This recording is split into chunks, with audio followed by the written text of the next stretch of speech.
Saba Queen, pag-content daw atong lutoon ng itlog sa kainit karon. Okay.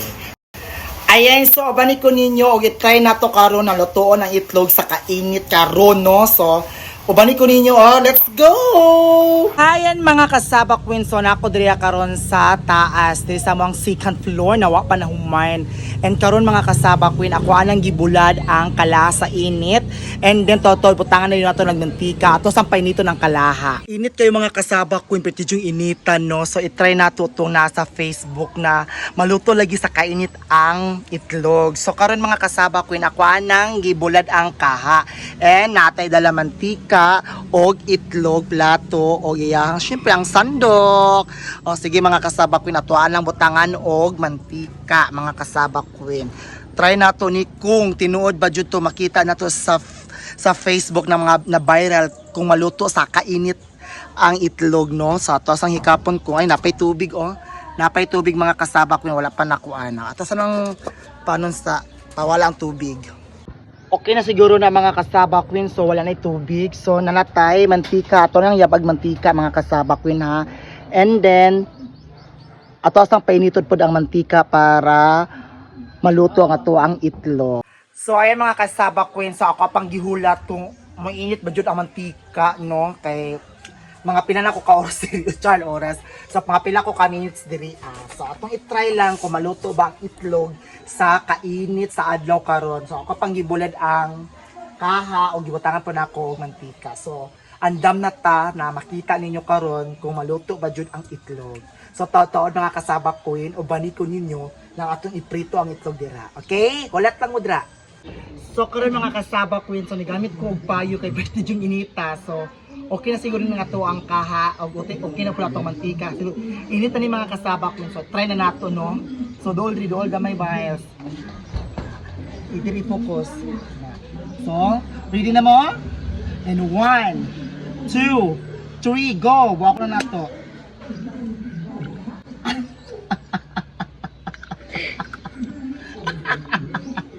I-focus naman. Asa man dira, oy, wala man naluto ang atong itlog sa kainit. So, dili siya legit mga kasaba Queen.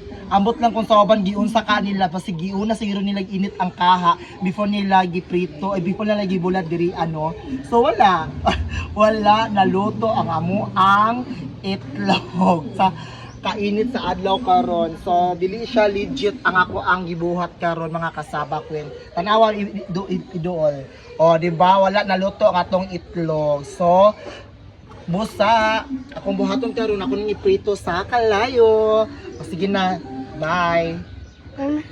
Hi, I'm back mga kasaba Queen. So nako karon di sa abuhan. So naghaling na lang ko mga kasaba Queen. So dili lang nato piton ang ato ang itlog. So naari ang ato ang gibuhat gayina na maluto sa init, muragwa man jud. Hindi ta kayo, no, pero so ato na lang ibutang diri sa ato ang gikuha na kalayo. Abi na ko mga kasaba Queen, legit siya na maprito jud ang itlog sa kainit. So it's a prank, na prank dai ko, no. So ayan mga kasaba Queen, di ba? Dapat nangunanon to siya gay na na, di ba? Dili na ako sa giloto. So this is it mga kasaba Queen. So luto na jud ang ato ang itlog. Ako jud giprito sa kalayo. So atong giprito na ako.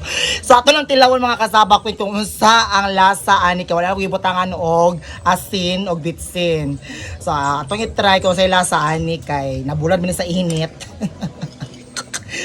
Na prank man di ay ko, kuya bin ako maluto jud sa init. Aras tanawa mga kasaba Queen na, di ba? So try na to.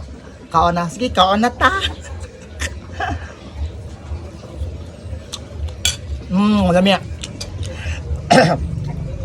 Sa mga kasaba Queen, so wako kabalo kung yung sa to nila pagluto or naluto jud sa kainit or ilahang init daan ang kaha. Mag-ala sila mga kasaba Queen. So ayun mga kasaba Queen, kung saan nakita sa video unta malipay mo sa akong gibuhat na content karon, and thank you so much and bye. I love you mga kasaba Queen.